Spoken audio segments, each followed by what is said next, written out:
வணக்கம். வாங்க இன்றைக்கி நம்ம வீட்டில் பன்னீர் பட்டர் மசாலா எப்படி செய்கிறதுன்னு பார்க்கலாம். ஒரு கடாயில் கொஞ்சமாக எண்ணெய் விட்டுட்டு நறுக்குனா பெரிய வெங்காயம் 3 சேர்த்துருக்கேன். அதை சேர்த்து நல்லா வதக்கிக்கலாம். கூடவே 10 பல் பூண்டு, 1 இன்ச் இஞ்சி எடுத்து சின்னதாக கட் பண்ணி வச்சுருக்கேன். அதையும் சேர்த்து நல்லா வதக்கிட்டு 2 பெரிய தக்காளி நறுக்கி வச்சுருக்கேன். அதையும் சேர்த்துக்கலாம். அதை சேர்த்து தக்காளியை நல்லா குழைவாக வதங்கினதுக்கப்புறம் ஒரு 10 முந்திரி பருப்பும் 5-6 வரமிளகாவும் சுடுதண்ணியில் ஊற வச்சுருந்தேன். ஒரு 10 நிமிஷம் மட்டும் ஊற வச்சுருந்தேன். அதை சேர்த்து நல்லா வதக்கிட்டு இது நல்லா ஆறுனதுக்கப்புறம் ஒரு மிக்சர் ஜாரில் மாற்றி நல்லா விழுதாக அரைச்சி எடுத்துகிட்டு வந்துடலாம்.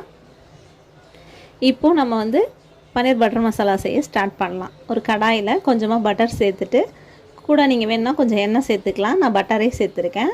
பட்டர் உருகினதுக்கப்புறம் கொஞ்சமாக காஷ்மீரி மிளகாத்தூள் சேர்த்துட்டு நான் அரைச்ச விழுதை சேர்த்து கொஞ்சமாக தண்ணியும் சேர்த்துருக்கேன்.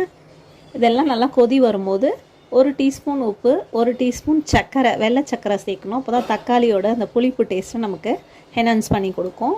அப்புறம் பன்னீர் கட் பண்ணி வச்சுருக்க பன்னீரை சேர்த்துட்டு காஞ்ச வெந்தயக்கீரை இலையை நல்லா ஒரு டீஸ்பூன் அளவுக்கு சேர்த்துருக்கேன்.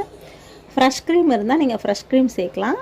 நான் ஒரு பன்னீர் துண்டை ஒரு 3 இதை மிக்சர் ஜாரில் மாற்றி அதை கொஞ்சமாக தண்ணி விட்டு அரைச்சோடனே அது க்ரீம் மாதிரி கிடைக்கும். அதை எடுத்து இதில் சேர்த்துட்டோம்னா கிரேவி கொஞ்சம் திக்காகவும் ஆகும். இது கூட 1 டீஸ்பூன் பட்டர் சேர்த்துட்டு கலந்துட்டோம்னா நம்மளுடைய பன்னீர் பட்டர் மசாலா சூப்பராக தயாராகிடும். இது சப்பாத்தி கூட, பட்டர் நான், இது கூடலாம் ரொட்டி கூடலாம் சாப்பிட்றதுக்கு அவ்வளோ சூப்பராக இருக்கும். இட்லி தோசை கூட நல்லாயிருக்கும். நீங்களும் இது போல் சூப்பராக செஞ்சு உங்கள் வீட்டில் சாப்பிடுங்க. என்னோடய வீடியோஸ்லாம் உங்களுக்கு பிடிச்சிருந்ததுன்னா என்னோடய சேனலுக்கு சப்ஸ்கிரைப் பண்ணுங்கள். தேங்க்யூ.